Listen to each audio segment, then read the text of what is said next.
All right, we're going to look at another FA, and this is NBT4.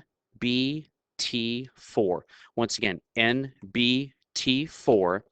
The I can statement is, I can use place value to round decimals to any place value.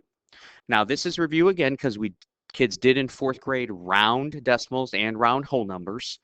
The toughest, most challenging, I think, for the kids when it gets to rounding is they really need to make sure that they understand place value. So make sure that they look at those flip charts that we made in class that have whole number flip charts we did with powers of 10. We had decimal flip charts we did, and the kids really need to understand what place value is before you can round. So right now for number 1, we have round 1 and 69 thousandths. Once again, 1 and 69 thousandths to the nearest place value. And the first one is 1. So we have 1 and 69 thousandths. Now we want to round to the nearest ones, and in this case we put our box or we underline whatever we want to do. Whatever you want to do is fine, the 1 place value. The most difficult part of this is sometimes we say round to the nearest whole number, which is also the 1's place value. So be careful with that verbiage there. You may hear it called whole number, you may hear it called 1's place value. So when I round, and the kids are really adept at this, I look at my 1's place value, I look at the digit to the right and follow my rounding rules. I don't care about the 6 or the 9 anymore. I look to the digit to the right and follow my rounding rules. And if it's 5 or higher, I round up. If it's 4 or lower, the number stays the same. Okay. In this case, it's a 0, so that's 4 or lower, so my 1 stays the same. So this number 1 and 69 thousandths rounded to the nearest ones is 1.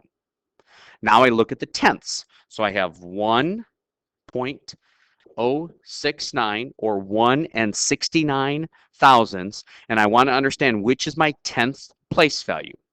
So I'm going to put my box around my 10th place value. I'm going to look to the digit to the right. Don't care about anything else. I'm going to follow my rounding rules here. And so since the 6 is 5 or higher, I round up. So the 0 here becomes a 1, and my answer would be 1.1 or 1 and 1/10.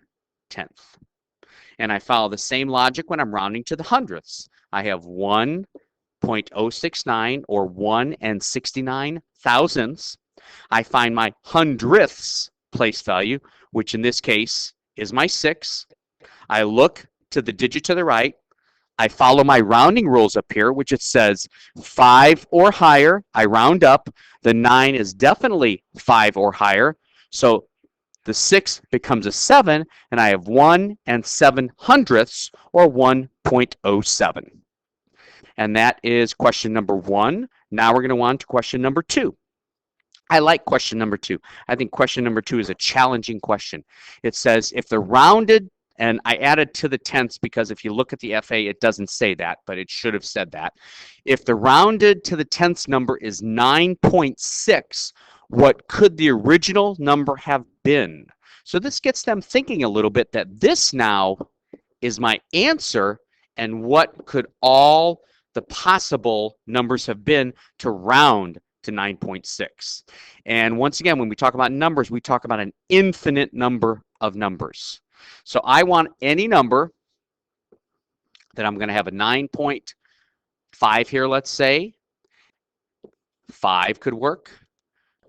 9.56, 9.57, and so on. I could have also done 9.5518, 9.5519. All of these combinations work because when I look and follow my rounding rules, they all round to 9.6. But I could also have 9.61, 9.62, because when I follow my rounding rules, the number stays the same, so I get 9.6. And I could have gone, 9.61984, 9.6, 1, 2, 3, 9, any myriad of numbers in here. That's why there are an infinite number of possibilities. But whatever your son or daughter came up with an answer, they should have tried it to make sure it works. They should have applied the rule. So whatever answer they came up with, they should have applied the rule to make sure that it did come up to 9.6. So if their answer they came up with was 9.63, they should actually have shown their work to show that, okay, I put my box around the 6, which is the 10th place value. I look at the 3. Following my rounding rules, the 3 is between 0 and 4, so my 6 stays the same. So yes, my answer is 9.6.